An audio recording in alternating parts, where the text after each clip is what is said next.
Në arkivat e sigurimit shtetëror shqiptar ekzistonte një dosje e veçantë me kodin D01. Kjo dosje nuk ishte e dedikuar asnjë dyshuari politik, asnjë tradhtari të supozuar apo armiku të shtetit. Ishte diçka shumë më e pazakontë, një dosje për gruan e diktatorit Enver Hoxha, Nexhmie Hoxha, që përmbante raporte për takimet e saj private me drejtuesit e sigurimit, urdhrat që ajo jepte drejt për drejt pa dijenin e bashkëshortit, dhe listat e atyre që ajo personalisht kishte shënuar për hetim. Çfarë bënte gruaja e udhëheqësit suprem të Shqipërisë me dosje kaq të klasifikuara? Pse oficerët më të lartë të sigurimit raportoheshin tek ajo në mes të natës? Dhe më e rëndësishmja, sa nga vendimet që ne mendonim se i takojnë Enverit, në të vërtetë ishin marrë nga Nexhmie? Kur më 25 dhjetor 1989 regjimi komunist shqiptar ra, investiguesit që hynë në pallatet qeveritare gjetën diçka që i habitën thellë.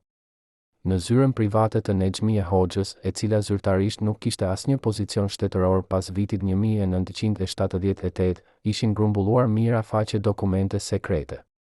Këtu gjenden listat e përgjimeve telefonike të kryera ndaj funksionarëve të lartë të partisë, raportet e detajuara për udhëtimet private të diplomatëve të huaj, dhe më të çuditshmet, dokumente të cilat Enver Hoxha vet nuk i kishte firmosur kurrë, por që kishin hyrë në fuqi. Si arriti një grua që zyrtarisht kujdesej për çështjet kulturore të shndërrohej në figurën më të frikshme pas diktatorit? Çfarë metode përdorte ajo për të kontrolluar aparatin shtetëror pa lënë gjurmë? Këtë mbrëmje, për herë të parë, do të dëgjoni histori të patreguara nga ish oficer të sigurimit që punuan drejt për drejt nën urdhrat e Nexhmie Hoxhës. Do të zbuloni si kjo grua nga Gjirokastra, e lindur në një familje modeste, u bë fuqia e vërtet pas fronit të Shqipërisë komuniste. Historia e saj nuk është thjesht kronika e një bashkëshorte diktatori, është rrëfimi i një strategjie perfekte pushteti, i një ndjenje absolute për të mbijetuar, dhe i një ideologjie që ajo mbrojti edhe atëherë kur gjithçka po shkatërrohej përreth saj. Si arriti Nexhmie jo vetëm të mbështeste pushtetin e burrit, por të bëhej vetë pjesë jetike e këtij pushteti? Përgjigja është shumë më komplekse dhe më shqetësuese se sa mund të imagjinoni. Në vitin 1935, në një shtëpi të vogël në qytetin e Gjirokastrës, lindi një vajzë që prindërit e quajtën Nexhmie. Familja e saj nuk ishte as aristokratike, as e lidhur me qarqet e pushtetit Osman që ende zotëronin në atë kohë. I ati, një punëtor modest, kishte ëndruar që vajza e tij të merrte arsimin që ai nuk e kishte pasur kurrë. Në një shoqëri ku vajzat rrallë shkolloheshin përtej klasave fillore, Nexhmie ishte një përjashtim, një vajzë që lexonte librat me etje dhe që shfaqte një inteligjencë të mprehtë që e dallonte nga moshatarët e saj. Por askush në atë kohë nuk mund të parashikonte se kjo vajzë e vogël do të bëhej më vonë gruaja më e fuqishme dhe më e frikshme e Shqipërisë. Çfarë ndodhi në këto vite të para që e formuan karakterin e saj të fortë? Vitet e shkollimit të Nexhmie ranë në një periudhë kaotike për Shqipërinë. Pushtimi italian i vitit 1939 solli okupimin dhe rezistencën, dhe ishte pikërisht në këtë kontekst që Nexhmie u njoh me lëvizjen komuniste. Në vitin 1941, ajo ishte tashmë anëtare aktive e grupeve nëndeshëse që organizonin demonstrata kundër fashizmit. Kjo nuk ishte një zgjedhje romantike apo aventuriste, Nexhmie kishte bindjet e saj ideologjike të formuara nga leximi i literaturës marksiste që arrinte fshehtazi në Shqipëri.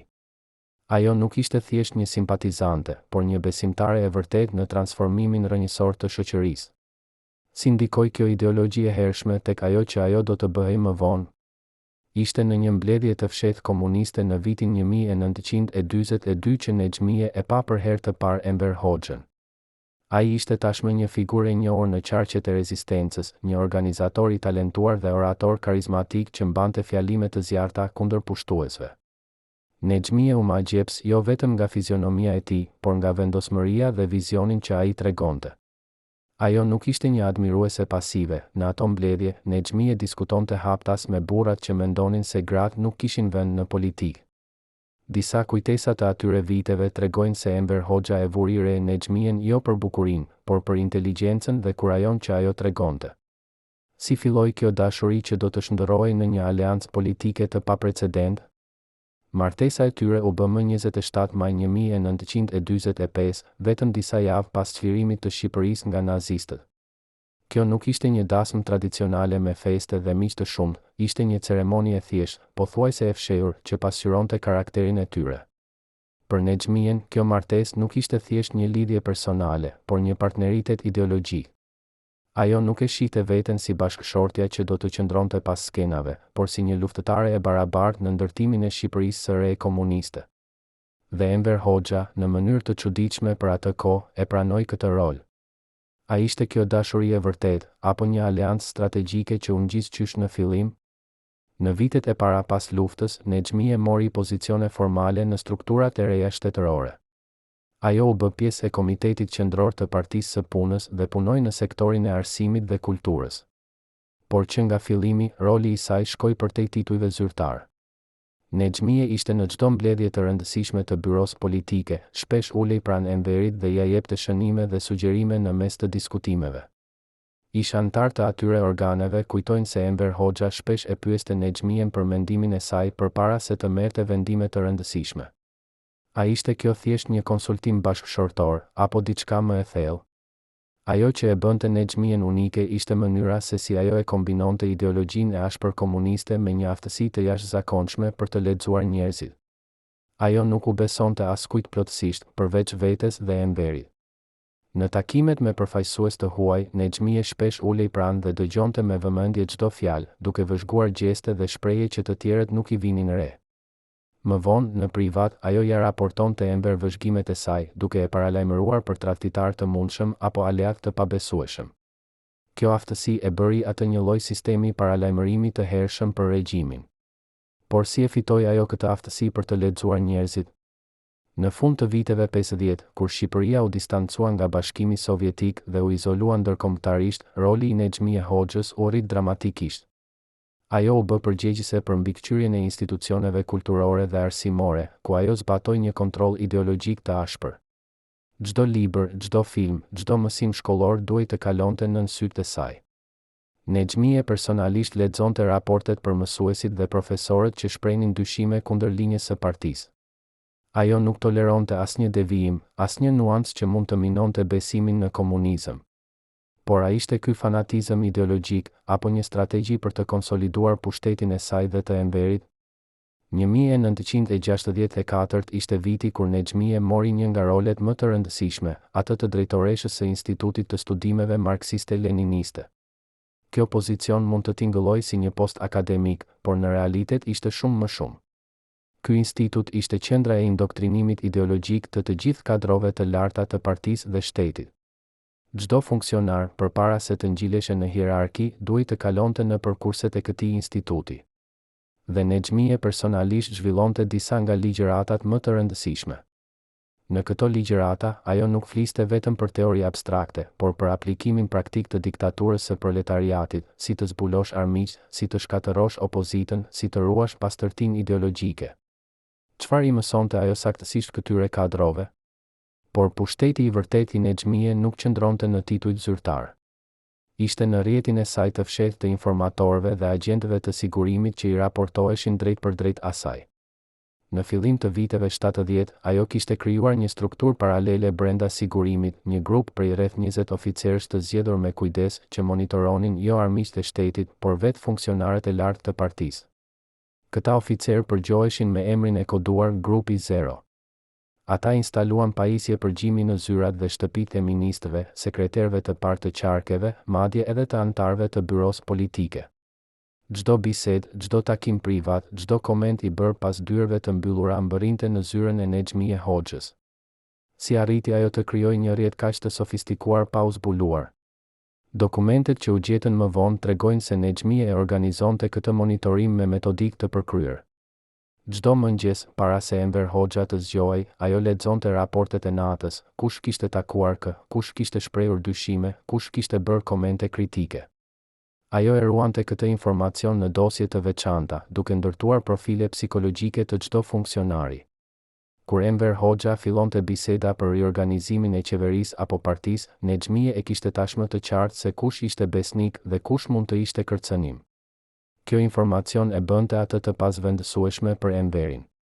Por a e dinte Enver Hoxha gjithçka për këtë rrjet të fshehtë që gruaja e tij kishte ndërtuar?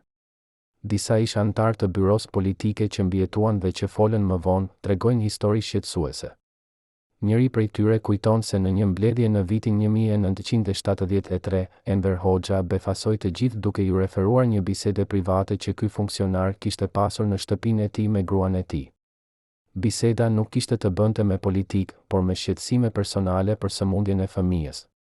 Fakti që Enver e dinte këtë detaj të intimitet e frigoroi këtë njeri. Si e dinte diktatatori detaje kaq private? Përgjigja ishte Nexhmie dhe rrjeti i saj i përgjimit. Ajo i raportonte Enverit jo vetëm komplotet reale apo imagjinare, por edhe çdo detaj personal që mund të përdorej për të kontrolluar apo shantazhuar njerëzit. A ishte kjo dashuri për pushtetin, apo paranojë e thellë? Në vitin 1974, Shqipëria ndërpreu marrëdhëniet me Kinën, duke mbetur kështu komplet e izoluar nga bota. Kjo ishte periudha kur Nexhmie Hoxha arriti kulmin e influencës së saj. Me Shqipërinë të izoluar, me ekonominë në vështirësi dhe me Enverin që kishte filluar të tregonte shenjat e para të sëmundjes, Nexhmie duhej të mbante stabilitetin e regjimit. Ajo e bëri këtë duke intensifikuar kontrollin ideologjik dhe duke shtuar numrin e pastrimit në radhët e partisë. Çdo muaj, lista e tradhtarëve dhe revizionistëve që Nexhmie e hartonte bëhej më e gjatë. Por çfarë e shtyu atë të bëhet kaq mizore në periudhën kur regjimi kishte më shumë nevojë për unitet? Një detaj i pazakont ishte interesimi personal i Nexhmie për dosjet e grave të funksionarëve të lartë. Ajo besonte se gratë ishin shpesh hallka më e dobët, ato mund të influenconin burrat, të çonin në shtëpi influenca të këqija nga jashtë, ose të kishin lidhje familjare me elemente të dyshimta. Nexhmie organizonte takime të veçanta me gratë e funksionarëve, ku ajo i pyeste për jetën familjare, për mënyrën se si burrat e tyre silleshin në shtëpi, për çfarë flisnin kur ktheheshin nga puna. Këto biseda që dukeshin si mbështetje dhe solidaritet femëror, ishin në të vërtetë seanca spionazhi.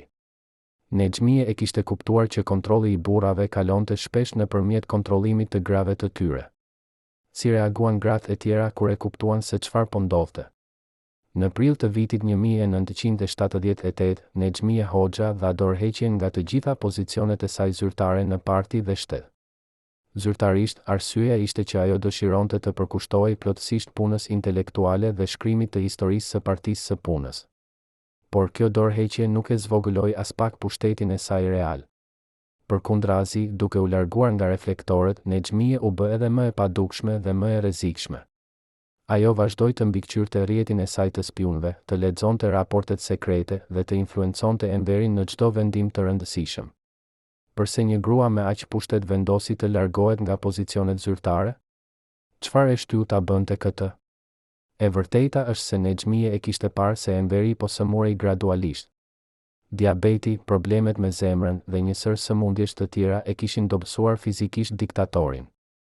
Nexhmie e kuptoi se nëse ajo mbante pozicionet zyrtare, pas vdekjes së Enverit do të ishte caku i pari atyre që do të donin të merrnin pushtetin. Duke u larguar nga postet formale, ajo po krijonte një iluzion se nuk ishte pjesë e qendrës së pushtetit. Por në realitet, ajo po përgatitej për periudhën pas Enverit. Ajo po ndërtonte një rrjet mbrojtës që do ta garantonte mbijetesën e saj dhe të fëmijëve të saj. Sa herët filloi Nexhmie të planifikoj për periudhën pas bashkëshortit të saj? Vitet 80 ishin periudha kur Nexhmie u bë edhe më e mbret në mënyrën se si e përdorte pushtetin. Ajo nuk jepte më urdhëra të drejtë për drejta, por vepronte nëpërmjet sugjestimeve, këshillave dhe aluzioneve. Në takimet private me funksionarët, ajo përmendi rastësisht shqetësimet që kishte për këtë apo atë njeri. Këto shqetësime ishin mjaft për t'i vendosur në lëvizje mekanizmat e sigurimit. Nexhmie kishte përsositur artin e pushtetit të tërthoret, një formë pushteti që nuk linte gjurmë, por që ishte absolutisht efektiv. Por ky lloj pushteti kishte edhe një kosto psikologjike. Si ndikoi kjo jetë në psikikën e Nexhmie Hoxhës? Në rrethin e ngushtë familjar, Nexhmie ishte e njohur si një nën shumë mbrojtëse dhe kërkuese. Ajo kishte 3 fëmijë me Enverin, Ilir, Sokol dhe Pranvera. Për këta fëmijë, Nexhmie kishte planet më ambicioze. Ajo donte që ata jo vetëm të ishin të arsimuar, por të bëheshin pjesë e elitës drejtuese të ardhshme të Shqipërisë. Iliri u dërgua të studionte fizik në Bashkimin Sovjetik para se Shqipëria të ndërpriste marrëdhëniet dhe më vonë u bë një nga fizikanët kryesor të vendit. Por Nexhmie nuk ishte e kënaqur vetëm me suksesin profesional, ajo donte që fëmijët e saj të kishin edhe pushtet politik. Si I përgatiti ajo fëmijët e saj për rolin që ajo I kishte caktuar. Në jetën private, Nexhmije ishte një paradoks. Nga njëra anë, ajo jetonte në një luksos relativ krahasuar me popullin shqiptar, që vuante nga varfëria ekstreme. Vila e Enverit dhe Nexhmije në blok, zona ekskluzive ku jetonin udhëheqësit, ishte një pallat me 10 dhoma, mobilim të importuar dhe çdo komoditet. Ajo kishte shërbëtore, kuzhinier dhe roj të armatosur. Por nga ana tjetër, Nexhmije e mbante këtë luksos larg syve të publikut dhe promovonte një imazh të thjeshtësisë. Në propaganda, ajo paraqitej si gruaja modeste që jetonte thjesht dhe që I kushtoi punës ideologjike. Sa e sinqert ishte kjo imazh? Dhe si e justifikonte Nexhmije këtë kontrast? Një ish shërbëtore që punoi në vilën e Hoxhajve për 6 vjet dhe që iku nga Shqipëria në vitet 90, tregon detaje interesante. Sipas saj, Nexhmije ishte shumë e ashpër me stafin. Ajo kontrollonte çdo gjë, nga mënyra se si pastroheshin dhomat, deri te mënyra se si gatitnin gatuesit. Por më e çuditshme ishte se Nexhmije vetë nuk hante pothuajse asgjë nga gatimi luksos që përgatitej. Ajo hante pjesët më të thjeshta, një pjatë supë, një copë bukë dhe pak fruta. Kjo ish shërbëtore mendon se Nexhmije e bënte këtë si një lloj autodisipline, një mënyrë për të ruajtur kontrollin mbi veten dhe për t'u dalluar nga ata që ajo I konsideronte të dobët e të korruptuar. Por çfarë tregon kjo sjellje për personalitetin e saj? Një nga aspektet më të errëta të rolit të Nexhmije ishte përfshirja e saj në atë që quhej Komisioni për Mbrojtjen e Moralit Socialist. Ky komision, I krijuar në fillim të viteve 70, ishte zyrtarisht për të monitoruar sjelljen morale të qytetarëve, veshjen, muzikën, marrëdhëniet mes të rinjve dhe të rejave. Por në praktik, ai ishte një tjetër mjet kontrolli. Nexhmije përdorte këtë komision për të dënuar dhe poshtëruar ata që ajo I konsideronte jo plotësisht besnik ndaj regjimit. Ndonjëherë, një vajzë e re që vishej pak më perëndimisht rezultonte të ishte e bija e një funksionari që Nexhmije donte ta largonte. Dënimi I vajzës ishte një mënyrë për të presionuar babain. Si arriti Nexhmije të përdorte moralin si armë politike? Dokumentet tregojnë se Nexhmije personalisht shqyrtonte fotografitë që agjentët e sigurimit merrnin fshehtazi në rrugë, në shkolla dhe në vendet e punës. Ajo shënonte emrat e atyre që duken të dyshimta, një të ri me flok pak më të gjatë, një vajzë me fund pak më të shkurtër se norma, një çift që ecnin bashkë pa qenë të martuar. Këto shënime kaloheshin pastaj në sigurimin e rrethit përkatës dhe ndjekja fillonte. Ndonjëherë, këto shkelje morale përdoreshin si pretekst për të hetuar të gjithë familjen, për të kontrolluar se çfarë lexonin, çfarë dëgjonin, me kë takoheshin. A e kuptonte Nexhmije sa vuajtje shkaktonte kjo ndjekje, apo ajo e shihte si një detyrë të nevojshme për ruajtjen e pastërtisë së shoqërisë? Marrëdhënia e Nexhmije me sigurimin shtetëror ishte komplekse dhe shpesh kontradiktore. Nga njëra anë, ajo ishte mbrojtëse ndaj oficerëve që ishin besnik dhe efektiv. Ajo u siguronte atyre pozicione të mira, apartamente, mundësi për fëmijët e tyre. Por nga ana tjetër, ajo ishte mizore me ata që ajo I perceptonte si të dobët apo të pabesueshëm. Në mbledhjet me drejtuesit e sigurimit, Nexhmije pyeste pyetje të mprehta: pse nuk ishin zbuluar më shumë komplotet? Pse ka ende njerëz që flasin kundër regjimit? Pse sigurimi nuk e kishte parandaluar këtë apo atë incident? Presioni I saj I vazhdueshëm I shtyu oficerët e sigurimit të fabrikonin komplotet dhe tradhtit, vetëm për të plotësuar pritjet e saj. Sa nga komplotet që u zbuluan ishin reale dhe sa ishin thjesht produkt I presionit të Nexhmije, në fund të viteve 80, kur Enver Hoxha filloi të kalonte periudha gjithnjë e më të gjata në spital dhe në shtrat. Nexhmije mori një rol edhe më qendror në funksionimin e regjimit. Ajo nuk ishte më thjesht këshilltarja e fshehtë, ajo ishte bërë zëvendësuesi de facto I diktatorit. Çdo vendim I rëndësishëm kalonte nëpër duart e saj. Ministrat dhe sekretarët e parë të qarkeve vinin në vilën e Hoxhajve jo për të takuar Enverin, por për të marrë udhëzime nga Nexhmije. Ajo I pranonte në një zyrë të vogël në katin e dytë, ku mbante takime që zgjatën orë të tëra. Në këto takime, Nexhmije nuk fliste shumë, ajo dëgjonte me vëmendje, bënte pyetje të mprehta dhe në fund jepte udhëzime të qarta. Funksionarët dilnin nga këto takime të djersitun dhe të shqetësuar, duke e kuptuar se çdo fjalë e tyre ishte peshuar dhe analizuar. Si arriti Nexhmije të impononte një autoritet kaq absolut pa pasur asnjë pozicion formal? Një nga strategjitë më efektive të Nexhmije ishte mënyra se si ajo e përdorte heshtjen. Në takimet me funksionarët, ajo shpesh nuk komentonte menjëherë për atë që dëgjonte. Ajo thjesht shënonte në një blok shënimesh të vogël, pa shpjeguar asgjë. Kjo heshtje krijonte një tension të tmerrshëm. Funksionari nuk e dinte nëse ajo ishte e kënaqur apo e zemëruar, nëse ai kishte thënë diçka të gabuar apo jo. Ditë më vonë, ose javë më vonë, ky funksionar mund të merrte një thirrje nga sigurimi, ose mund të gjente veten të larguar nga pozicioni. Nexhmie e kishte kuptuar se frika nga e panjohura është shumë më e fuqishme se çdo kërcënim i drejtë për drejtë. Ajo e kultivonte këtë frikë me kujdes, duke e bërë veten një figurë të paparashikueshme dhe të frikshme. Por çfarë ndikimi kishte kjo strategji tek vetë Nexhmie? A e bënte kjo edhe më të izoluar dhe më paranoike? Në vitin 1981, kur Enver Hoxha ishte tashmë shumë i dobët dhe kalonte shumicën e kohës në shtrat, Nexhmie filloi të përgatiste terrenin për periudhën pas tij. Ajo e dinte se vdekja e Enverit do të hapte një luftë për pushtet, dhe ajo duhej të siguronte që familja e saj të mbetej e mbrojtur. Nexhmie filloi të forcojë lidhjet me disa nga anëtarët më të rinj të byros politike, njerëz si Ramiz Alia, që ajo e konsideronte më të menaxhueshëm se veteranët e vjetër. Ajo organizonte takime private me ta, ku diskutonte për të ardhmen e Shqipërisë, për nevojën e vazhdimit të linjës së Enverit dhe për rreziqet e revizionizmit. Në këto biseda, Nexhmie e paraqiste veten si ruajtësen e trashëgimisë ideologjike të Enverit, si atë që do të siguronte që puna e tij të mos shkojë dëm. Por a ishte kjo vërtet shqetësimi i saj kryesor, apo ajo po përpiqej thjesht të siguronte mbijetesën e saj personale? 11 prill 1985 ishte dita kur Enver Hoxha vdiq. Lajmi u bë publik vetëm disa orë më vonë dhe Shqipëria u zhyt në zi kombëtare. Por në vilën e Hoxhajve, Nexhmie nuk kishte kohë për zi. Ajo ishte tashmë në aksion, duke organizuar takime me anëtarët e byros politike, duke siguruar që tranzicioni i pushtetit të shkonte sipas planit të saj. Ajo këmbënguli që Ramiz Alia të bëhej sekretar i parë i partisë, duke e paraqitur këtë si vullnetin e fundit të Enverit.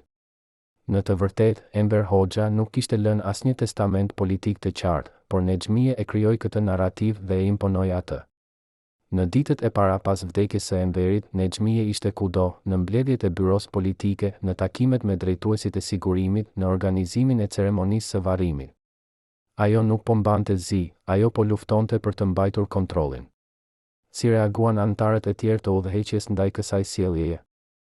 Në muajt që pasuan vdekjen e Enverit, Nexhmie u përpoq të ruajë statusin e saj si figura qendrore e regjimit. Ajo vazhdoi të takohej me funksionarët, të jepte udhëzime dhe të monitoronte situatën politike. Por diçka kishte ndryshuar. Pa Enverin, autoriteti i Nexhmie nuk ishte më absolut. Disa nga funksionarët filluan të injoronin këshillat e saj, të mos i ktheheshin thirrjeve, të gjejnë justifikime për të mos e takuar. Nexhmie e ndjeu këtë largim gradual dhe ai e bëri edhe më të vendosur për të mbajtur pushtetin. Ajo filloi të përdorte metoda edhe më agresive, kërcënime të hapura, presione nëpërmjet sigurimit, përpjekje për të komprometuar ata që ajo i konsideronte tradhtar. Por sa më shumë ajo shtypte, aq më shumë rezistenca rritej. Pse Nexhmie nuk e kuptoi se koha e saj kishte kaluar?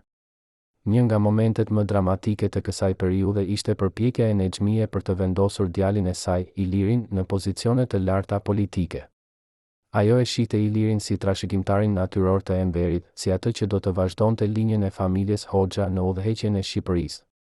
Por Iliri nuk kishte as karizmen, as aftësitë politike të babait të tij. Ai ishte një shkencëtar i mirë, por një politikan i dobët. Kur Nexhmie u përpoq ta shtyjë atë në byron politike, ajo u përball me rezistencë të fortë. Anëtarët e tjerë e shihnin këtë si një përpjekje për të krijuar një dinasti familjare, diçka që shkonte kundër retorikës zyrtare të partisë. Nexhmie u detyrua të tërhiqej, por kjo disfat e bëri edhe më të hidhur dhe më të izoluar. Si ndikoi kjo dështim tek marrëdhënia e saj me Ilirin? Në fund të viteve 80, ndërsa era e ndryshimeve po fryte në të gjithë Evropën lindore, Nexhmie u bë edhe më e ngurtë në mbrojtjen e sistemit komunist. Ajo e shihte rënien e regjimeve komuniste në Poloni, Hungari, Gjermani lindore dhe Çekoslovaki si një tradhti të tmerrshme ndaj idealeve që ajo kishte luftuar gjithë jetën. Në takimet me anëtarët e byros politike, Nexhmie kërkonte masa edhe më të ashpra kundër çdo shenje liberalizimi. Ajo donte rritje të kontrollit policor, rritje të propagandës dhe pastrimin e elementeve të dyshimta nga partia. Por udhëheqja e re, me Ramiz Alin në krye, e kuptoi se këto masa nuk do të funksionojnë më. Bota kishte ndryshuar dhe Shqipëria nuk mund të qëndronte e izoluar përgjithmonë. Pse Nexhmije nuk e pranoi këtë realitet? Dhjetori i vitit 1990 ishte muaji kur gjithçka filloi të shkatërrohet. Studentët në Tiranë dolën në rrugë duke kërkuar reforma demokratike.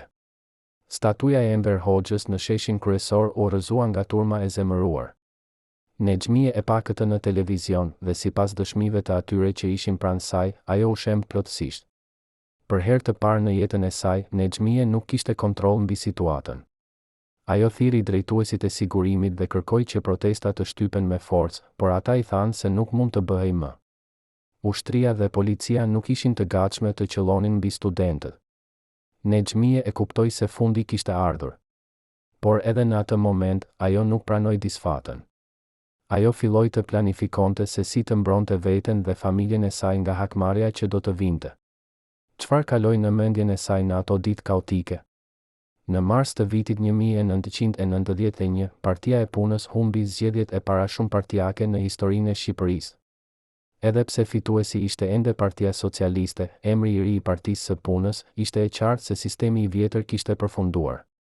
Nexhmije u tërhoq në vilën e saj dhe u përpoq të jetonte larg vëmendjes publike. Por populli shqiptar nuk e kishte harruar atë. Gazetat e reja të lira filluan të publikojnë artikuj për rolin e saj në regjimin e Enverit, për përfshirjen e saj në represione, për luksin në të cilin ajo kishte jetuar ndërsa populli vuante. Nexhmije u përpoq të mbrojej duke dhënë intervista ku ajo e paraqiste veten si një grua që kishte dashur vetëm të shërbejë idealeve të komunizmit. Por askush nuk e besoi. Pse Nexhmije nuk kërkoi falje për atë që kishte bërë?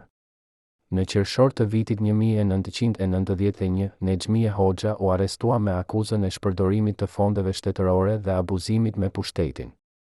Ajo u mor nga vila e saj në mëngjes të herët dhe u çua në paraburgim. Për një grua që kishte qenë një nga figurat më të fuqishme të Shqipërisë për 4 dekada, ky ishte një rënje dramatike. Në qeli, Nexhmije mbajti një qëndrim krenar dhe sfidues. Ajo refuzoi të pranonte fajsinë dhe e paraqiti veten si viktimë e një gjyqi politik. Në deklaratat e saj, ajo tha se gjithçka që kishte bërë ishte për të mirën e Shqipërisë dhe të popullit shqiptar. Ajo mohoi çdo përfshirje në represione dhe pretendoi se nuk kishte ditur asgjë për vuajtjet që regjimi kishte shkaktuar. Sa e sinqert ishte kjo mohim, apo Nexhmije thjesht po luante rolin e fundit të saj politik? Gjyqi i Nexhmije Hoxhës filloi në shkurt të vitit 1992 dhe zgjati disa muaj. Prokuroria paraqiti prova për shpërdorimin e fondeve shtetërore, vila luksoze, udhëtimet private me para publike, privilegjet e paligjshme që familja Hoxha kishte gëzuar. Por akuzat më të rënda kishin të bëjnë me rolin e saj në represionin politik. Dëshmitar të ndryshëm, ish funksionar dhe ish oficer të sigurimit, treguan se si Nexhmije kishte dhënë urdhra për arrestime, për përgjime, për dënime. Disa prej tyre sollën dokumente me nënshkrimin e saj ose me shënimet e saj në dosjet e të arrestuarve. Nexhmije i mohoi të gjitha këto akuza. Ajo tha se nënshkrimet ishin të falsifikuara, se dëshmitarët po gënjejnë për të shpëtuar veten, se ajo nuk kishte pasur asnjë pushtet real. Por a mund të besojë kjo mbrojtje? Një nga momentet më të forta të gjyqit ishte kur një grua e moshuar, ishte burgosur politike, doli në sallë dhe i drejtohet Nexhmije drejt për drejt. Ajo i tha se kishte kaluar 20 vjet në burgun e Spaçit për shkak të një denoncimi që kishte ardhur nga zyra e Nexhmije. Kjo grua kishte humbur bashkëshortin që kishte vdekur në burg dhe kishte humbur edhe mundësinë të shihte fëmijët e saj të rriten. Ajo e pyeti Nexhmijen, si mund të flesh natën duke ditur se ke shkatëruar kaq shumë jetë?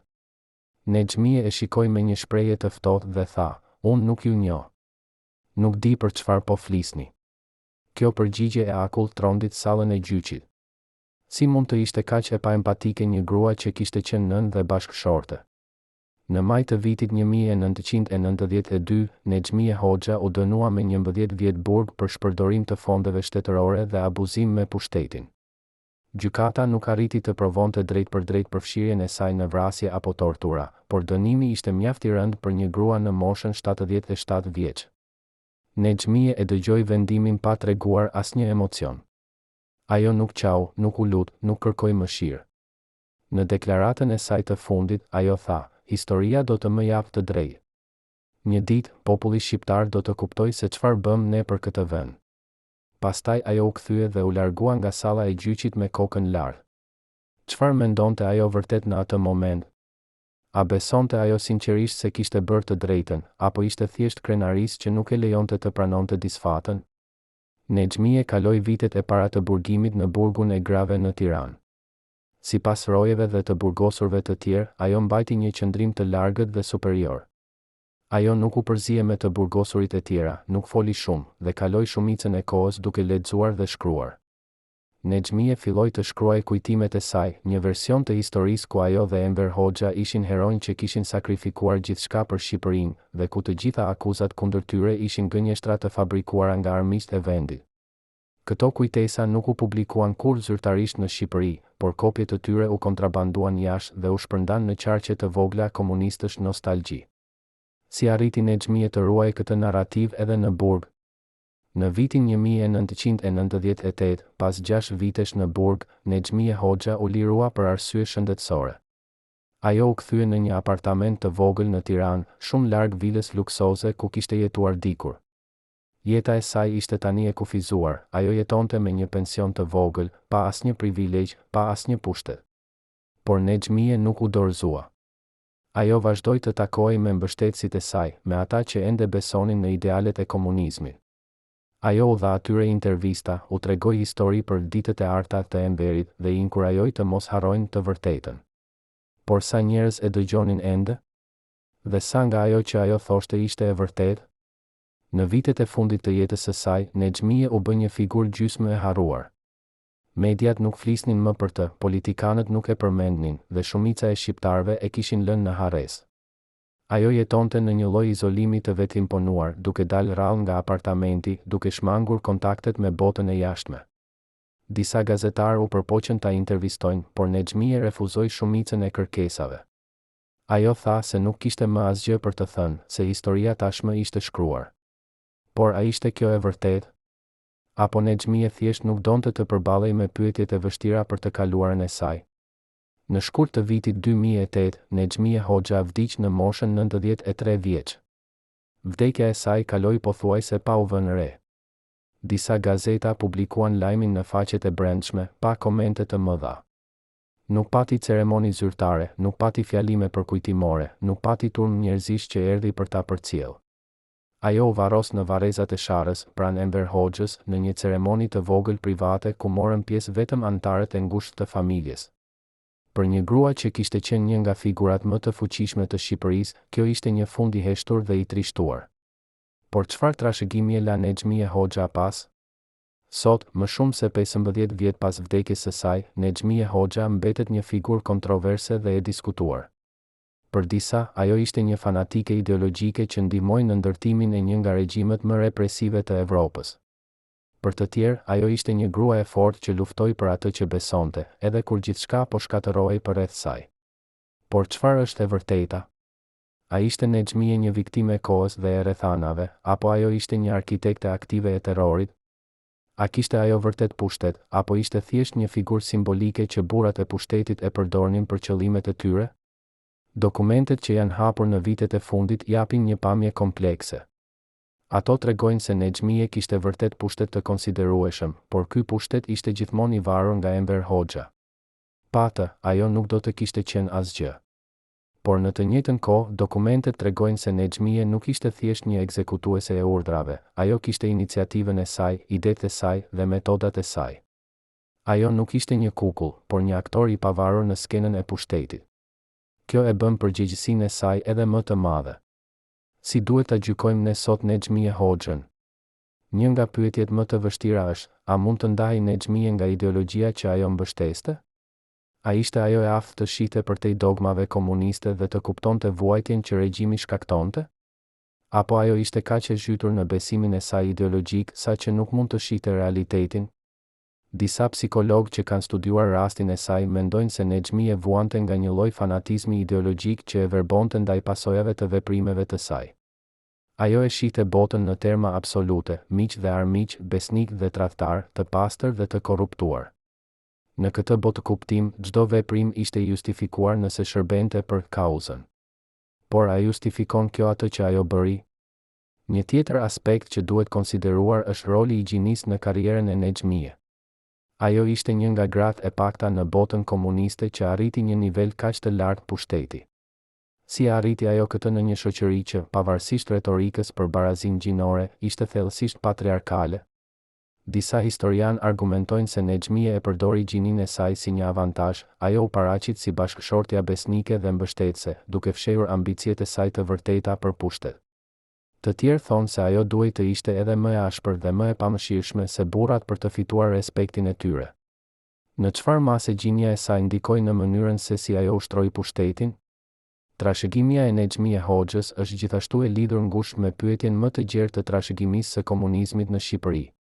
Si duhet të ballafaqohet Shqipëria me të kaluarën e saj komuniste? A duhet të harrohet dhe të shkojmë përpara, apo duhet të përballen me të në mënyrë të plotë dhe të ndershme? Nexhmije përfaqëson një pjesë të kësaj të kaluare që shumë shqiptarë preferojnë të harrojnë. Por harrimi nuk është e njëjta gjë me faljen dhe as me kuptimin. Për të kuptuar se si Shqipëria arriti ku është sot, duhet të kuptojmë figurat si Nexhmije Hoxha, jo për të justifikuar, por për të mësuar nga gabimet e së kaluarës. Çfarë mësimesh mund të nxjerrim nga historia e saj? Një nga mësimet më të rëndësishme është rreziku i pushtetit absolut dhe ideologjisë së verbër. Nexhmije Hoxha besonte sinqerisht se po bënte të drejtën, se po shërbente për një kauzë më të lartë. Por kjo bindje e bëri të verbër ndaj vuajtjes që ajo shkaktonte. Ajo nuk e pa popullin shqiptar si individ me jetë, ëndra dhe vuajtje, ajo i pa si masa që duhej të formoheshin dhe kontrollohen për të arritur një ideal abstrakt. Kjo çnjerëzim është në zemër të çdo regjimi totalitar. Si mund të shmangim ne këtë grack në të ardhmen? Një mësim tjetër është rëndësia e përgjegjësisë personale. Nexhmije u përpoq gjithmonë të fshihej pas Enverit, të thoshte se ajo ishte thjesht një bashkëshorte besnike që ndiqte udhëzimet e tij. Por dokumentet tregojnë se ajo kishte zgjedhjet e saj, iniciativat e saj dhe pushtetin e saj. Ajo nuk ishte një viktime e rrethanave, ajo ishte një aktor aktiv. Kjo na kujton se secili prej nesh ka përgjegjësi për veprimet tona, pavarësisht nga konteksti në të cilin jetojmë. Nuk mund të fshihemi pas urdhrave, pas ideologjisë apo pas figurave të tjera autoritare. Ne jemi përgjegjës për atë që bëjmë. A e kuptoi Nexhmije këtë ndonjëherë? Historia e Nexhmije Hoxhës na kujton gjithashtu se pushteti korrupton dhe pushteti absolut korrupton absolutisht. Nexhmije filloi si një idealiste e re që besonte në ndërtimin e një shoqërie më të drejtë. Por gradualisht, ajo u shndërrua në një figurë të ftohtë dhe të pamëshirshme që ishte e gatshme të shkatëronte jetë për të mbajtur pushtetin. Kjo transformim nuk ndodhi menjëherë, ishte një proces gradual, ku çdo kompromis i vogël moral çoi në një tjetër më të madh, derisa ajo humbi plotësisht busullën morale. Si mund të mbrojmë veten nga ky lloj korruptimi? Në fund, historia e Nexhmije Hoxhës është një tragjedi, jo në kuptimin që ajo ishte një viktim, por në kuptimin që ajo ishte një grua me inteligjencë dhe aftësi të jashtëzakonshme që i përdori këto cilësi për qëllime shkatëruese. Imagjinoni se çfarë mund të kishte arritur ajo nëse do të kishte përdorur energjinë dhe vendosmërinë e saj për të ndërtuar në vend që të shkatëronte, për të çliruar në vend që të kontrollonte, për të dashur në vend që të frikësonte. Por kjo nuk ndodhi. Dhe mijëra shqiptar paguan çmimin për zgjedhjet që ajo bëri. A ka ndonjë shpresë për shlyerje për një jetë të tillë? Sot, kur ecni nëpër rrugët e Tiranës, nuk do të gjeni asnjë monument për Nexhmije Hoxhën. Emri i saj nuk është në asnjë rrugë, në asnjë shesh, në asnjë ndërtesë publike. Ajo është bërë një emër që njerëzit preferojnë të mos e përmendnin. Por heshtja nuk është e njëjta gjë me harresën. Historia e saj është ende atje, e shkruar në dokumentet e arkivave, në kujtimet e atyre që mbijetuan, në plagët që ende nuk janë shëruar plotësisht. Dhe ndoshta kjo është trashëgimia e vërtetë e Nexhmije Hoxhës, jo monumentet apo nderime, por një paralajmërim për brezat e ardhshëm për atë që ndodh kur pushteti, ideologjia dhe ambicia kombinohen pa kufi moral. A do ta dëgjojmë ne këtë paralajmërim, vazhdim i skenarëve? Në vitet pas rënies së regjimit, kur arkivat e sigurimit filluan të hapen gradualisht, investiguesit zbuluan diçka që i habitën thellë. Në një dhomë të fshehtë në ish selin qendrore të sigurimit, u gjetën 135 kaseta audio të etiketuara me kode të çuditshme. Kur këto kaseta u dëgjuan, u zbulua se ishin regjistrimet e bisedave private të Nexhmie Hoxhës me oficerët e sigurimit, me funksionar të lartë dhe madje me anëtar të familjes së saj. Por çudia më e madhe ishte se këto regjistrimi ishin bërë pa dijenin e Nexhmie, dikush brenda sistemit kishte vendosur ta monitorojë edhe atë që monitoronte të gjithë të tjerët. Kush kishte guximin të përgjonte gruan e diktatorit? Dhe më e rëndësishmja, çfarë zbuluan këto regjistrimi për personalitetin e vërtet të Nexhmie? Në një nga këto kaseta, të datuar në tetor të vitit 1979, dëgjohet një bisedë mes Nexhmie dhe drejtorit të sigurimit të Tiranës. Ajo po diskutonte për një rast të një profesoreje universitare që kishte bërë komente kritike për politikën ekonomike të regjimit në një darkë private me miq. Nexhmie nuk ishte e interesuar për detajet e komenteve, ajo donte të dinte kush tjetër ishte në atë darkë, kush e kishte raportuar profesoreshën dhe nëse bashkëshortin e saj mund të përdorej si presion. Toni i zërit të saj në këtë regjistrim është i ftohtë dhe metodik, pothuajse si një kirurg që planifikon një operacion. Nuk ka zemërim, nuk ka pasion, vetëm një llogaritje e ftohtë se si të shkatërohet një jetë njerëzore. Si arriti Nexhmie të zhvilloj këtë aftësi për të ndarë plotësisht emocionet nga vendimet? Një tjetër kaset, e regjistruar në janar të vitit 1980, kap një bisedë mes Nexhmie dhe një nga djemtë e saj, Sokol. Në këtë bisedë, Sokoli po jankoi nënës së tij se ndihet i izoluar, se nuk ka miq të vërtetë, se të gjithë e trajtojnë me frikë për shkak të mbiemrit që mban. Përgjigja e Nexhmie është shokuese në ftohtësinë e saj.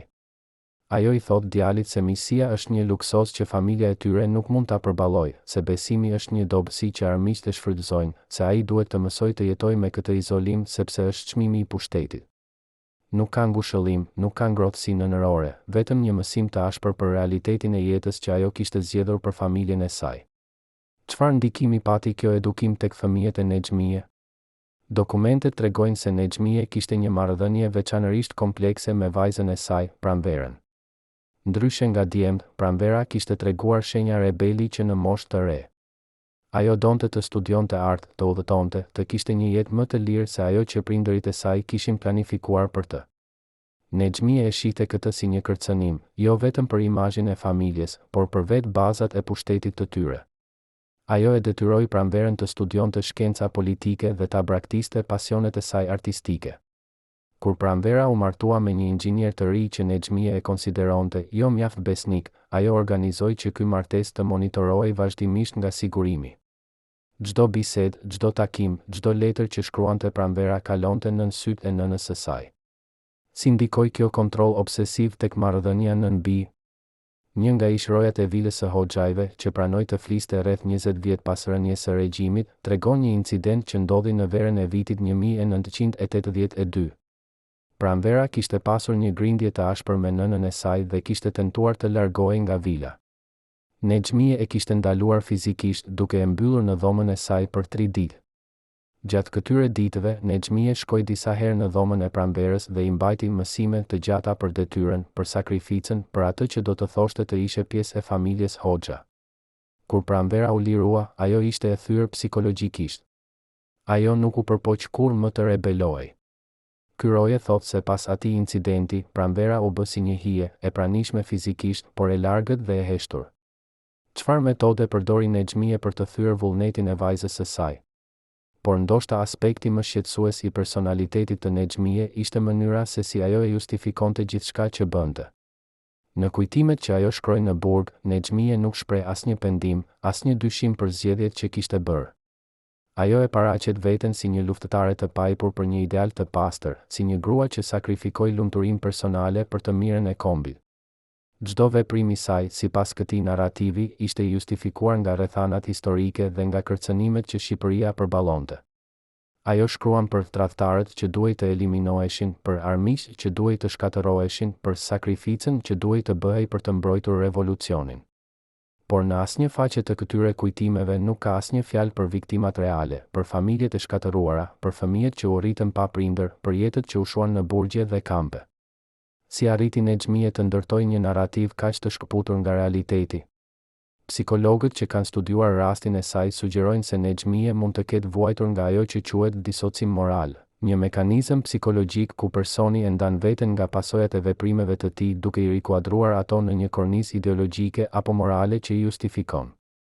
Në rastin e Nexhmie, kjo kornizë ishte ideologjia komuniste dhe besimi se ajo po luftonte për një të ardhme më të mirë. Çdo veprim, sado i tmerrshëm, bëhej i pranueshëm nëse shërbente për këtë qëllim më të lartë. Kjo lloj disocimi e lejoi atë të urdhëronte arrestime, të miratonte dënime, të shkatëronte jetë, pa ndier peshën morale të këtyre veprimeve. Por a ishte kjo një mekanizëm mbrojtës psikologjik, apo thjesht një formë e sofistikuar e vetgënjimit? Një nga dokumentet më shqetësuese që u gjet në arkivat e Nexhmie ishte një ditar personal që ajo e mbajti për një periudhë të shkurtër në vitet 70.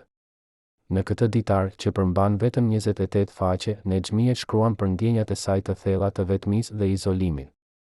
Ajo përshkruan se si ndihet e rrethuar nga njerëz që i frikësohen, por që askush nuk e do vërtet.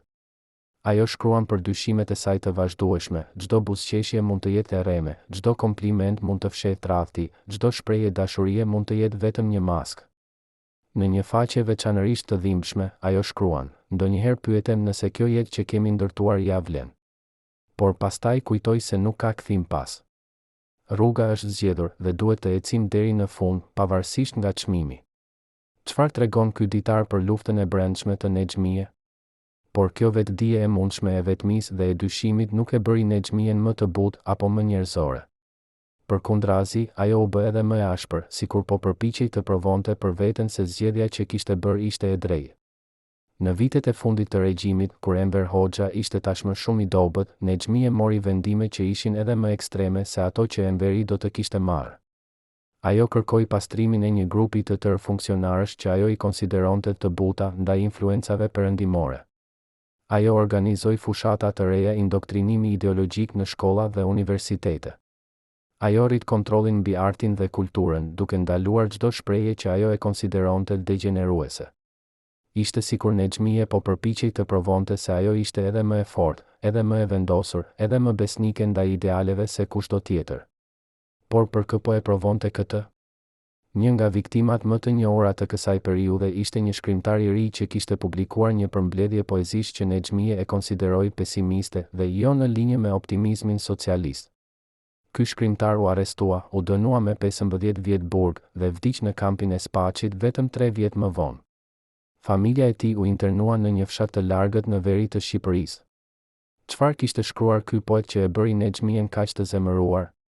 Poezitë e tij flisnin për vetmin, për humbjen, për ndjenjen e të qenit i huaj në botën e vet ishin tema universale njerëzore, por për Nexhmien ato ishin një kërcënim, sepse ato flisnin për ndjenja që ajo vet mund t'i kishte ndjerë, por që nuk mund t'i pranonte kurrë publikisht. A ishte kjo një formë projekcioni, ku Nexhmie po dënonte tek të tjerët atë që ajo e friksoi tek vetja? Marrëdhënia e Nexhmie me Enverin në vitet e fundit të jetës së tij ishte gjithashtu komplekse dhe shpesh e dhimbshme. Enver Hoxha, i dobësuar nga sëmundja, kishte bërë gjithnjë e më i varur nga Nexhmia për çdo gjë, nga kujdesi fizik deri te vendimet politike.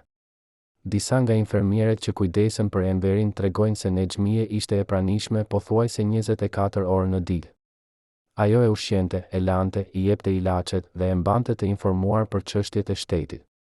Por në të njëjtën kohë, ajo e kontrollonte plotësisht informacionin që Enveri merrte.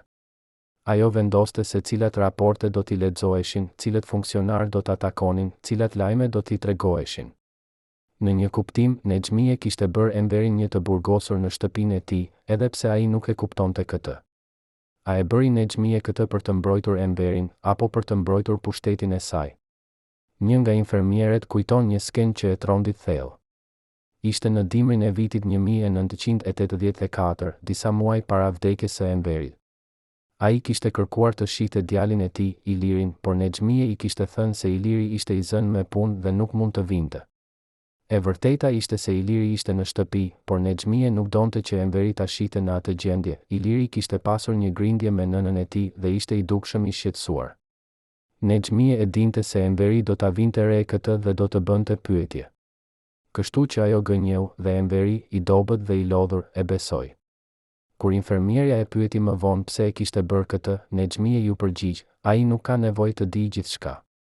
Unë e mbaj atë të qetë, dhe kjo është gjëja më e rëndësishme. Por a ishte kjo vërtet për të mirën e Enverit, apo për të mbajtur kontrollin? Pas vdekjes së Enverit, Nexhmia u përball me një realitet të ri dhe të frikshëm, ajo nuk ishte më e paprekshme. Funksionarët që më parë i friksoheshin, tani filluan ta injoronin. Urdhrat që ajo jepte nuk zbatoheshin më automatikisht. Takimet që ajo kërkonte shpesh anuloheshin me justifikime të ndryshme. Nexhmia e ndjeu këtë ndryshim dhe ai e bëri të dëshpëruar. Ajo u përpoq të rivendos autoritetin e saj duke përdorur metodat e vjetra, kërcënime, presione nëpërmjet sigurimit, përpjekje për të komprometuar kundërshtarët. Por këto metoda nuk funksionojnë më. Bota kishte ndryshuar dhe Nexhmia nuk kishte ndryshuar me të. Pse ajo nuk arriti ta kuptojë se koha e saj kishte kaluar?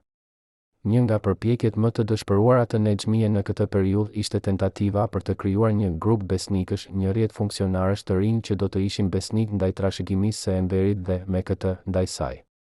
Ajo organizoi takime të fshehta me disa nga anëtarët më të rinj të partisë, ku u fliste për rrezikun e revizionizmit dhe për nevojën e ruajtjes së pastërtisë ideologjike. Ajo u premtoi atyre mbështetje dhe avancim në karrierë nëse do të mbeteshin besnik.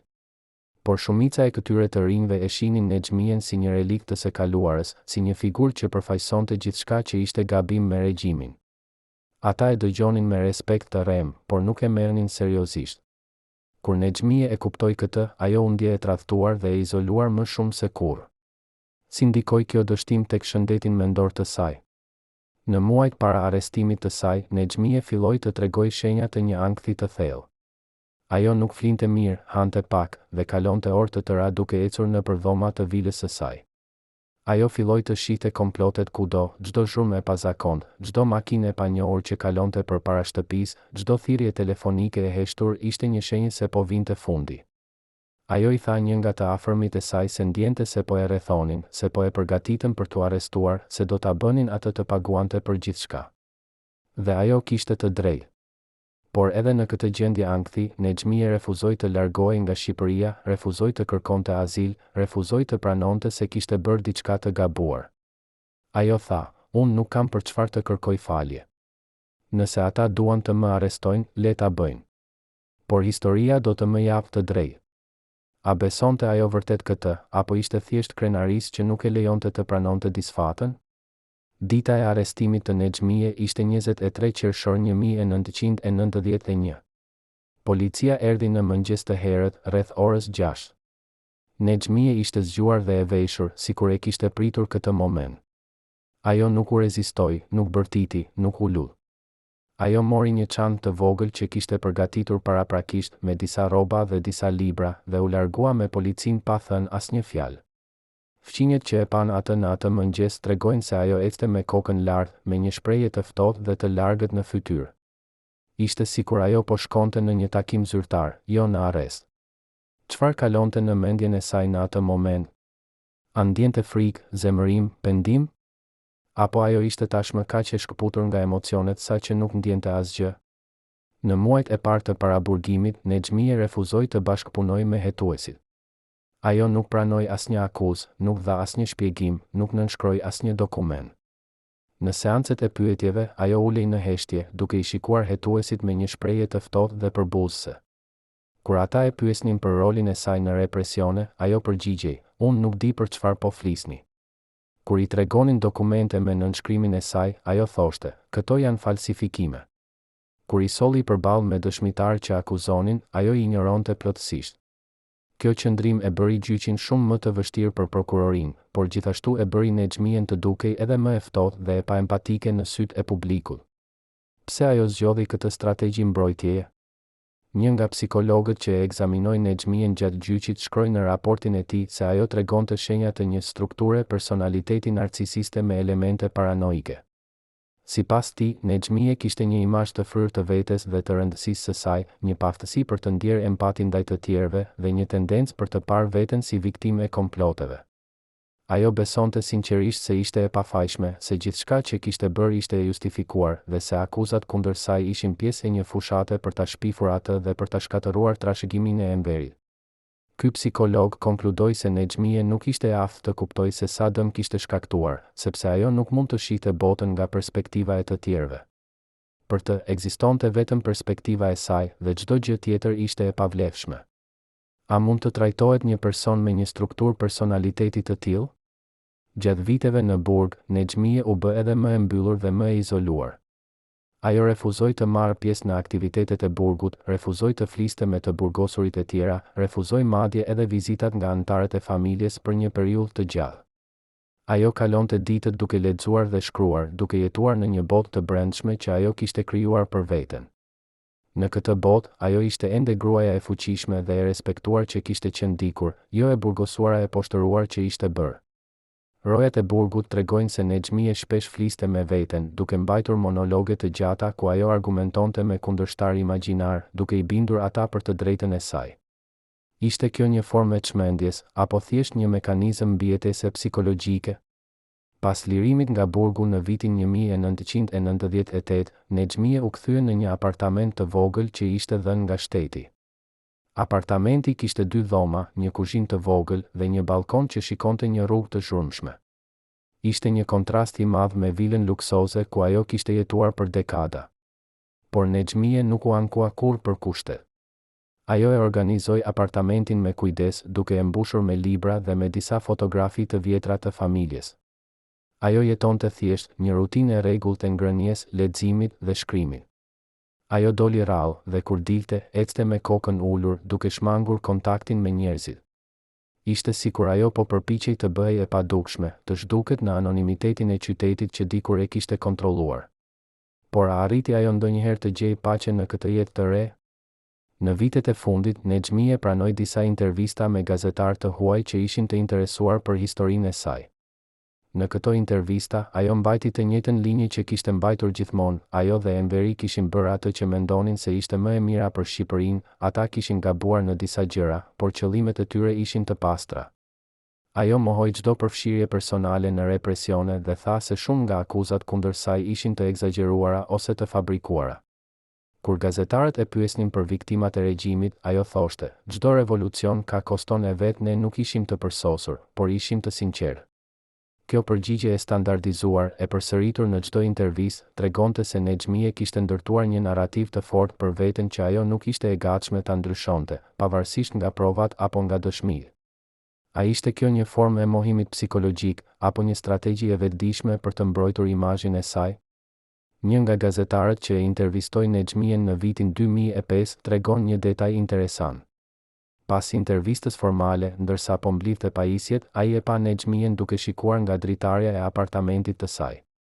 Ajo po shikonte fëmijët që luanin në rrugë dhe për një moment, shpreha e saj u bë e butë, pothuajse melankolike. Gazetari e pyeti se çfarë po mendonte dhe Nexhmie ju përgjigj, po mendoj se sa e ndryshme është bota tani. Këta fëmijë nuk din asgjë për atë që ishte më parë. Për ta, ne jemi thjesht histori, diçka që lexojnë në libra.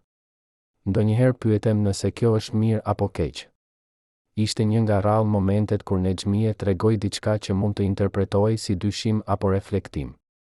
Por pastaj ajo u kthye dhe tha, por historia do të na gjykojë, jo ata. Dhe momenti kaloi. Çfarë tregon ky moment i shkurtër për luftën e brendshme të Nexhmie? Në shkurt të vitit 2008, Nexhmie Hoxha u sëmur rënd. Ajo kishte probleme me zemrën dhe me mushkëritë dhe u dërgua në spital. Fëmijët e saj erdhën për ta parë, por ajo ishte tashmë shumë e dobët për të folur shumë. Sipas një prej infermiereve që e kujdesën, në ditët e fundit Nexhmie përshpëriti disa herë emrin e Enverit, sikur po e thërriste. Ajo gjithashtu përshpëriti diçka për gabime dhe kohë e humbur, por nuk ishte e qartë se çfarë donte të thoshte. Në 28 shkurt, Nexhmie Hoxha vdiq në moshën 93 vjeç. Vdekja e saj u raportua në media, por pa shumë komente. Disa gazeta shkruan nekrologje të shkurtra që përmendnin rolin e saj si bashkëshortja e Enver Hoxhës dhe si figura kontroverse e regjimit komunist. Por shumica e shqiptarëve nuk reaguan, për ta, Nexhmie ishte tashmë një figurë e harruar, një relikt i një kohe që ata donin ta linin pas. A meritonte ajo një fund më të mirë, apo kjo ishte drejtësia e vonuar? Sot, më shumë se 16 vjet pas vdekjes së saj, emri i Nexhmie Hoxhës ende ngjall reagime të forta në Shqipëri. Për disa, ajo mbetet simboli i gjithçkaje që ishte e gabuar me regjimin komunist, represioni, kontrolli, fanatizmi ideologjik. Për të tjerë, ajo është një figurë më komplekse, një grua që jetoi në një kohë të vështirë, që bëri zgjedhje të vështira dhe që pagoi një çmim të lartë për këto zgjedhje. Por çfarë është e vërteta? A mund të gjykojmë ne Nexhmien pa e vendosur atë në kontekstin e kohës së saj? Apo ka veprime që janë të pafalshme pavarësisht nga konteksti? Një nga pyetjet më të vështira që lind nga historia e Nexhmie është, sa përgjegjësi mban një person për sistemin në të cilin jeton dhe punon? Nexhmie nuk e krijoi vetë regjimin komunist shqiptar, ai u krijua nga Enver Hoxha dhe nga forcat historike më të gjera. Por ajo e mbështeti këtë regjim me gjithë energjinë dhe aftësitë e saj. Ajo e forcoi atë, e bëri më efektiv, më të frikshëm, më të qëndrueshëm. Pa Nexhmien, regjimi i Enverit do të kishte qenë i ndryshëm, ndoshta më i dobët, ndoshta më i shkurtër. Kështu që ajo mban një pjesë të përgjegjësisë për gjithçka që ndodhi. Por sa të madhe është kjo pjesë? Dhe si e matim ne këtë përgjegjësi? Një tjetër pyetje e rëndësishme është, çfarë mund të mësojmë nga historia e Nexhmie për natyrën e pushtetit dhe të korruptimit moral? Nexhmie nuk filloi si një person i keq apo i ligë. Ajo filloi si një idealiste e re që besonte në ndërtimin e një shoqërie më të drejtë. Por gradualisht, hap pas hapi, kompromis pas kompromisi, ajo u shndërrua në diçka të ndryshme. Ajo humbi aftësinë për të parë njerëzit si individ me dinjitet dhe të drejta, ajo i pa ata si mjete për një qëllim më të lartë. Kjo transformim nuk ndodhi menjëherë, ishte një proces i ngadalë dhe i padukshëm. Dhe kjo është mësimi më i frikshëm, se secili prej nesh në rrethana të caktuara mund të bëjmë të njëjtin udhëtim. Si mund të mbrojmë veten nga ky transformim?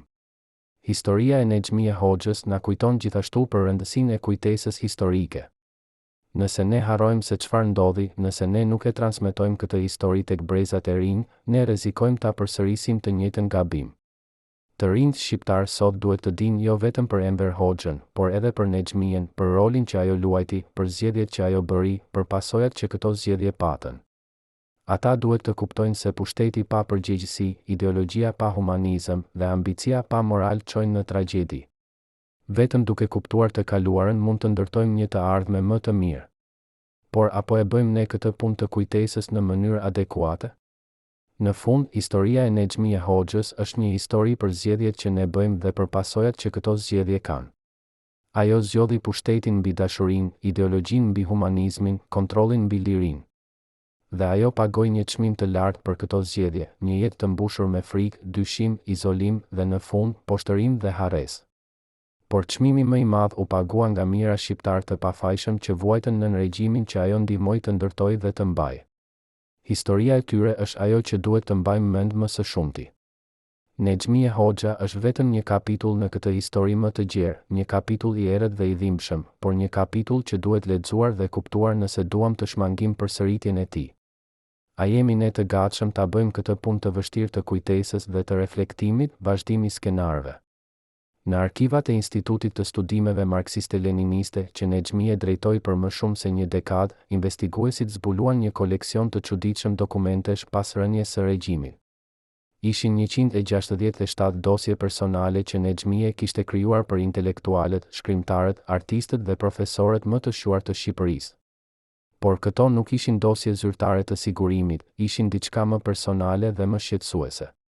Çdo dosje përmbante jo vetëm informacion biografik dhe politik, por edhe analiza psikologjike të detajuara që Nexhmie kishte shkruar vetë. Ajo kishte studiuar mënyrën se si këta njerëz mendonin, çfarë i motivonte, cilat ishin dobësitë e tyre, si mund të influencoheshin ose të shkatërroheshin. Ishte sikur Nexhmie po krijonte një hartë të mendjes kolektive të elitës intelektuale shqiptare, duke kërkuar mënyra për ta kontrolluar atë. Çfarë e shtyu atë të investoj kaq shumë kohë dhe energji në këtë projekt të fshehtë? Një nga dosjet më të detajuara ishte ajo e një poeti të njohur që kishte qenë dikur mik i ngushtë i familjes Hoxha. Ky poet kishte shkruar vargje lavdëruese për revolucionin në vitet 50 dhe 60, por në fillim të viteve 70 kishte filluar të tregojë shenja dyshimi. Poezitë e tij u bën më introspektive, më melankolike, më pak të sigurta për të ardhmen e ndritur që propaganda premtonte. Nexhmie e vuri re këtë ndryshim para se kushdo tjetër. Në dosjen e saj, ajo shkroi, ai po humbet besimin. Kjo nuk vjen nga influenca e jashtme, por nga një dobësi e brendshme, një tendencë për të dyshuar, për të pyetur, për të kërkuar kuptim përtej asaj që partia ofron. Kjo dobësi duhet të adresohet përpara se të përhapet. 3 muaj më vonë, ky poet u arrestua me akuzën e propagandës kundër shtetit. A ishte kjo një parashikim profetik, apo Nexhmije vetë kishte orkestruar arrestimin bazuar në analizën e saj? Por Nexhmije nuk ishte e interesuar vetëm për ata që ajo I konsideronte kërcënime. Ajo ishte gjithashtu e interesuar për ata që mund të përdoreshin si mjete për qëllimet e saj. Në dosjet e saj, ajo kishte identifikuar një grup të rinj intelektualësh që ajo I quante të formueshëm njerëz me talent dhe ambicie, por pa bindjet e forta ideologjike. Nexhmije organizoi takime private me disa prej tyre, ku ajo luante rolin e mentores së urtë dhe të kujdesshme. Ajo u fliste për mundësitë që Shqipëria u ofronte, për rëndësinë e besnikërisë ndaj partisë, për shpërblimet që vinin për ata që shërbenin me devotshmëri. Disa prej këtyre të rinjve u bën më vonë figura të rëndësishme në aparatin propagandistik të regjimit. Ata shkruan artikuj që mbronin linjën e partisë, denoncuan kolegët që devijuan dhe u bën zërat më besnik të Nexhmije në botën intelektuale. Sa prej tyre e bën këtë nga bindja e vërtet dhe sa nga frika ose ambicia që Nexhmije kishte kultivuar me kujdes? Një nga këta të rinj, që më vonë u pendua thellësisht për rolin që kishte luajtur, tregon një histori shqetësuese. Ai ishte një kritik letrar I talentuar që Nexhmije e kishte marrë nën krahun e saj në fund të viteve 70. Ajo e ftoi në vilën e hoxhajve disa herë, ku diskutonin për letërsinë, artin dhe kulturën. Në fillim, ai ishte I mahnitur nga inteligjenca dhe nga njohuritë e Nexhmije. Por gradualisht, ai filloi të kuptoj se këto biseda kishin një qëllim tjetër. Nexhmije po e testonte, po e studonte, po e formonte. Ajo I sugjeronte se cilët shkrimtar ishin problematik, cilat tema ishin të rrezikshme, si duhej të lexojë dhe interpretohej literatura në mënyrë që të shërbente për qëllimet e partisë. Kur ky I u bë kritik I njohur, ai zbuloi se shumë nga mendimet që ai shprehte publikisht ishin në të vërtetë ide që Nexhmije ja kishte mbjellë në mendje gjatë atyre bisedave. Ai kishte bërë një zë të saj pa e kuptuar. Si arriti Nexhmije të manipuloj kaq me mjeshtëri mendjet e njerëzve të rinj dhe të talentuar? Por ndoshta aspekti më I errët I influencës së Nexhmije ishte mënyra se si ajo e përdorte familjen si armë kontrolli. Ajo e kishte kuptuar se mënyra më efektive për të kontrolluar një person nuk ishte ta kërcënosh atë drejt për drejt, por ta bësh të ndihet përgjegjës për sigurinë e të dashurve të tij. Kur një funksionar tregonte shenja dyshimi ose mosbesnikërie, Nexhmije nuk e arrestonte menjëherë. Në vend të kësaj, ajo fillonte të interesohej për familjen e tij, bashkëshorten, fëmijët, prindërit. Ajo organizonte që sigurimi të fillonte të monitorojë anëtarët e familjes, të bënte pyetje në vendin e tyre të punës, të krijonte një atmosferë të përgjithshme shqetësimi. Funksionari e kuptonte mesazhin, nëse ai nuk korrigjonte sjelljen e tij, familja e tij do të vuante. Kjo metodë ishte jashtëzakonisht efektive, sepse shfrytëzonte dashurinë dhe përgjegjësinë që njerëzit ndjenin ndaj të dashurve të tyre. Sa njerëz u detyruan të bëjnë gjëra që I urrenin për të mbrojtur familjet e tyre nga hakmarrja e Nexhmije?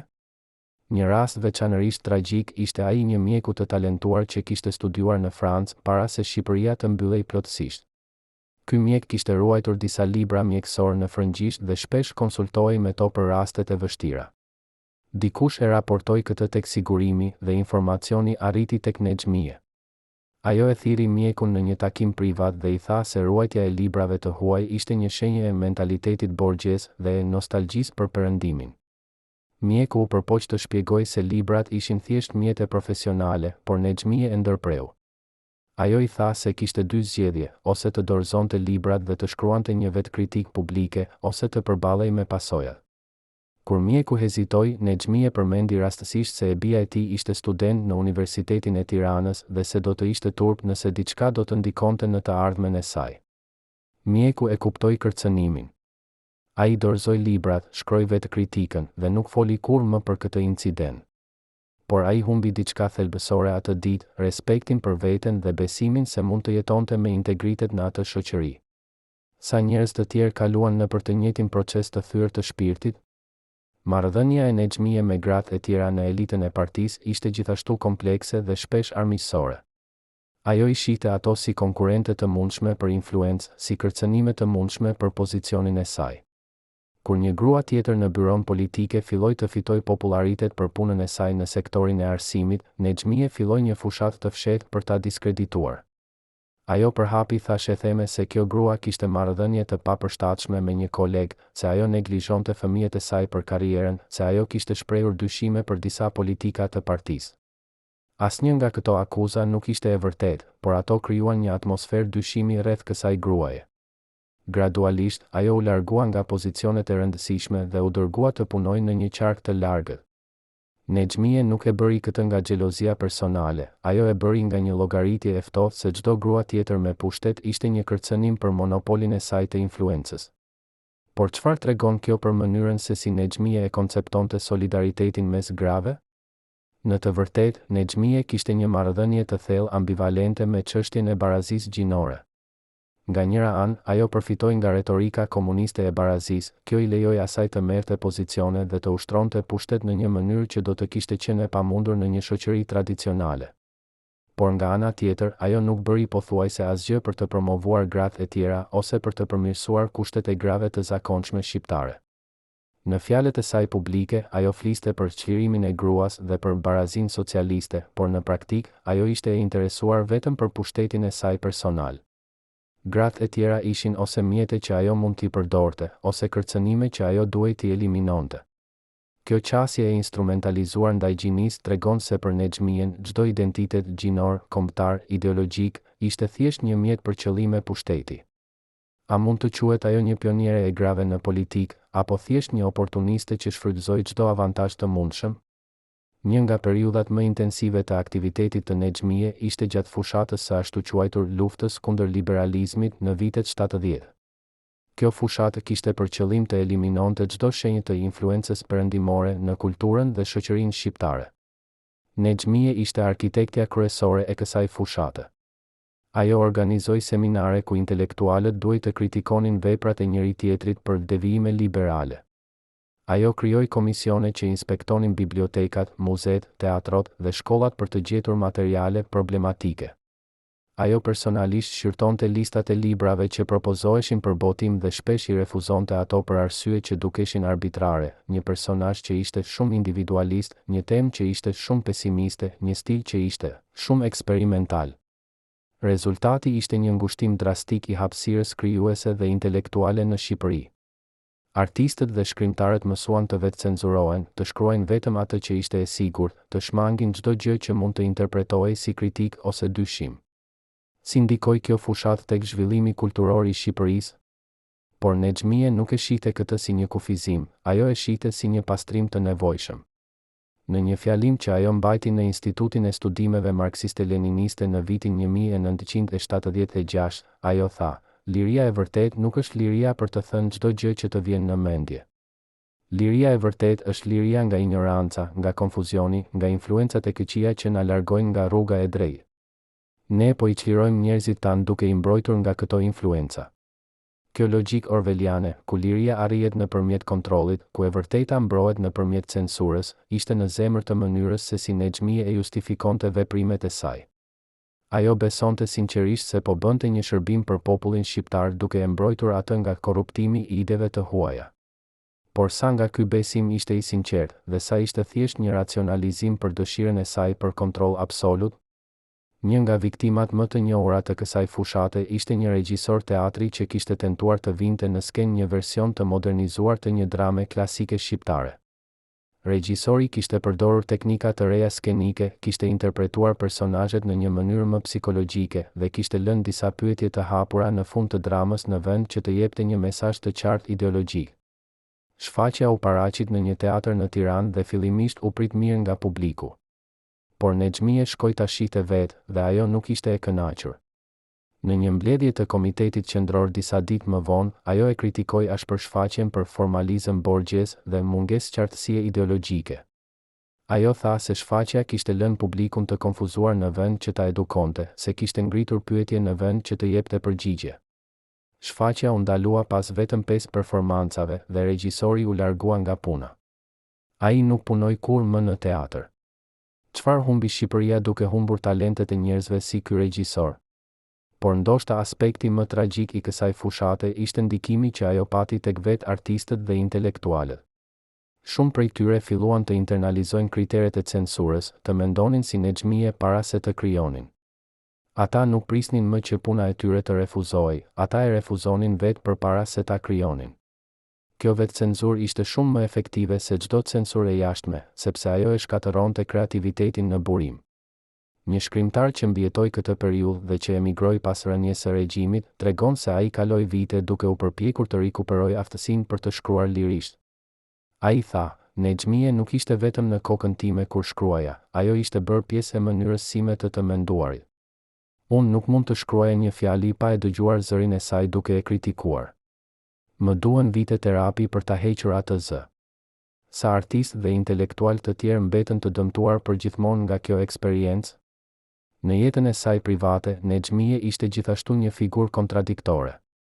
Ajo ishte një nën që pretendonte se e donte thellë familjen e saj, por që në të njëjtën kohë i trajtonte fëmijët e saj si projekte që duhej të menaxhoheshin dhe kontrollohen. Ajo kishte plane të detajuara për secilin prej tyre, çfarë do të studionin, ku do të punonin, me kë do të martoheshin. Kur planet e saj nuk realizoheshin, ajo bëhej e ftohtë dhe e largët, duke i dënuar fëmijët me heshtje dhe mosmiratim. Iliri, djali i madh, ishte veçanërisht nën presion. Nexhmije donte që ai të bëhej një figurë politike e rëndësishme, por Iliri nuk kishte as dëshirën as aftësitë për politikë. Ai preferonte shkencën, kërkimin, jetën e qetë akademike. Por Nexhmije nuk e pranonte këtë. Ajo e shtyu vazhdimisht, e kritikoi për mungesë ambicie, e krahasoi me të tjerët që ishin më të suksesshëm. Kjo presion konstant e bëri Ilirin një njeri të shqetësuar dhe të pasigurt, që kur nuk arriti të gjejë paqen me veten. A e kuptoi Nexhmije ndonjëherë dëmin që i shkaktoi fëmijëve të saj me këtë dashuri të kushtëzuar? Marrëdhënia e saj me Sokol, djalin e mesëm, ishte pak më e lehtë, por vetëm sepse Sokoli kishte mësuar të luante lojën. Ai i thoshte nënës së tij atë që ajo donte të dëgjonte, por në privat jetonte jetën e tij. Ai zhvilloi një aftësi për të qenë dy persona, personi publik që ishte djali besnik i Nexhmije Hoxhës dhe personi privat që kishte dyshimet, frikërat dhe dëshirat e tij. Kjo dy fytyrësi e shpëtoi nga presioni më i keq i nënës së tij, por gjithashtu e bëri një njeri të fragmentuar, që kur nuk ishte plotësisht i sinqert me askënd, as me veten. Pas rënies së regjimit, Sokoli u tërhoq nga jeta publike dhe jetoi në një lloj vetmie të zgjedhur, duke shmangur kontaktet me të kaluarën. Çfarë tregon kjo për koston psikologjike të qenit fëmijë i Nexhmije Hoxhës? Pranvera, vajza, pësoi ndoshta më shumë se të gjithë. Ajo kishte qenë më e ndjeshme, më e hapur, më e gatshme për të shprehur emocionet e saj. Por në familjen Hoxha, emocionet ishin një dobësi që duhej të fshihej. Nexhmije e trajnoi pranverën që nga mosha e vogël të kontrollojë ndjenjat e saj, të mos qante, të mos ankohej, të mos tregonte dobësi. Kur pranvera u bë adoleshente dhe filloi të ketë interesat dhe pasionet e saj, Nexhmije i shtypi ato sistematikisht. Rezultati ishte një vajzë e re që u mbyll në vetvete, që humbi aftësinë për të shprehur atë që ndjente, që jetoi një jetë të brendshme të pasur por të fshehur që askush nuk e pa kurrë. Pas vdekjes së Enverit dhe arrestimit të Nexhmije, pranvera u shpërngul nga Tirana dhe jetoi në një qytet të vogël, ku ajo punoi si mësuese. Ajo nuk u martua kurrë, nuk pati fëmijë dhe jetoi një jetë të qetë dhe të izoluar. Disa që e njohën atë thonë se ajo ishte një grua e trishtuar, që mbante brenda një dhimbje që nuk mund ta shprehte kurrë.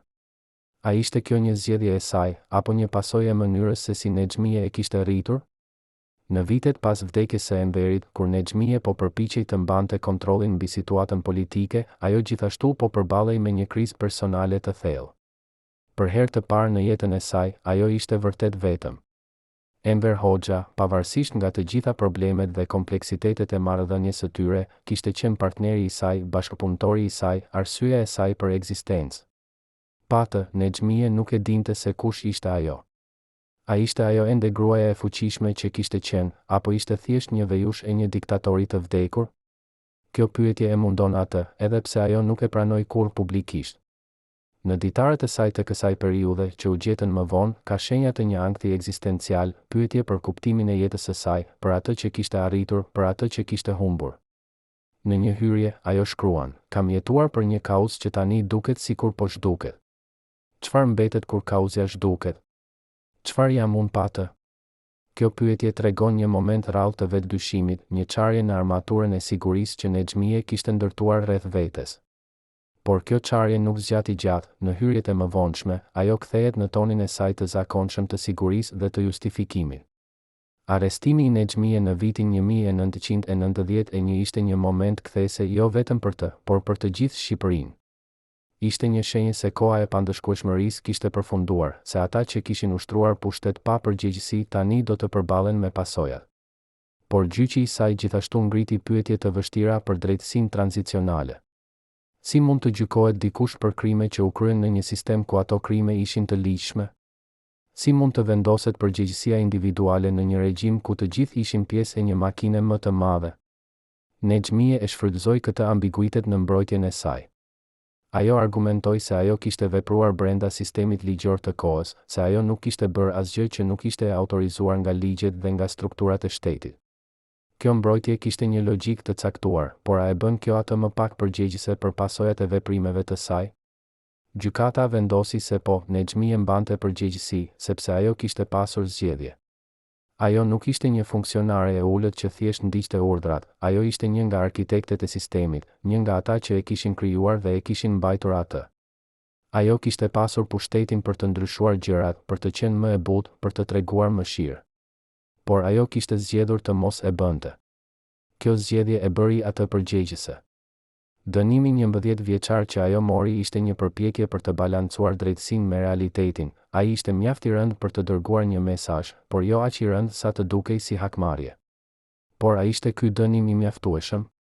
Shumë nga viktimat e regjimit mendonin se jo, ata donin një dënim më të ashpër, një njohje më të plotë të dëmit që Nexhmije kishte shkaktuar. Të tjerë mendonin se çdo dënim ishte i kotë, asgjë nuk mund të kthente pas vuajtjen që ishte shkaktuar. Çfarë është drejtësia në një situatë të tillë? Vitet që Nexhmije kaloi në burg ishin vite të vetmisë dhe të reflektimit të detyruar. Ajo nuk kishte më pushtetin, nuk kishte më statusin, nuk kishte më frikën që ajo kishte frymëzuar tek të tjerët. Ajo ishte thjesht një grua e moshuar në një qeli, me kohë të pafund për të menduar për jetën që kishte jetuar. Disa nga rojat e burgut që e njohën atë thonë se ajo nuk dukej e penduar, ajo dukej e zemëruar. E zemëruar me ata që e kishin tradhtuar, me sistemin që kishte rënë, me historinë që nuk po e gjykonte siç ajo mendonte se duhej. Kjo zemërim e mbajti atë të gjallë, i dha një qëllim edhe në burg. Ajo shkroi kujtimet e saj jo si një akt pendimi, por si një akt mbrojtjeje dhe akuze.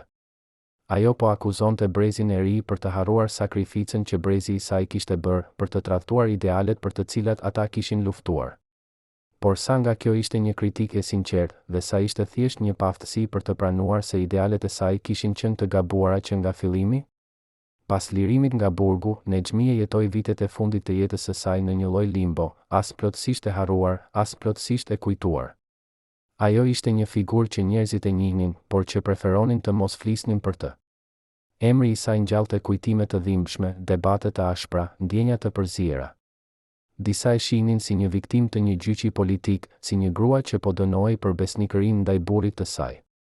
Të tjerë e shihnin si një kriminale që kishte marrë një dënim shumë të lehtë për krimet që kishte kryer.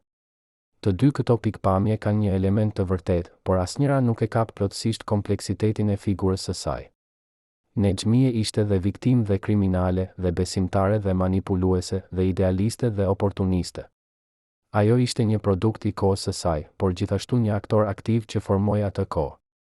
Si mund të mbajmë në mendje të dy këto të vërteta në të njëjtën kohë?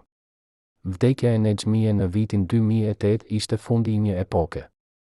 Me të vdiqen jo vetëm një grua, por një mënyrë të menduarit, një botëkuptim, një sistem besimesh që kishte dominuar Shqipërinë për gati gjysmë shekulli. Brezat e rinj shqiptar që rritën pas rënies së komunizmit nuk e njohin botën që Nexhmije ndihmoi të krijojë. Për ta, ajo është një figurë historike, e largët dhe e paqartë, si personazhet në librat e historisë. Por për ata që jetuan në regjimin që ajo ndihmoi të ndërtojë, Nexhmije mbetet një pranim i gjallë, një kujtim i frikës, i kontrollit, i humbjes së lirisë. Këto dy perspektiva, e brezit që kujton dhe e brezit që nuk kujton, janë në tension të vazhdueshëm në Shqipërinë e sotme. Si mund të ndërtojmë një kujtesë kolektive që respekton të dy këto perspektiva? Trashëgimia e Nexhmie Hoxhës është gjithashtu e lidhur me pyetjen më të gjertë se si shoqëritë ballafaqohen me të kaluarën e tyre autoritare.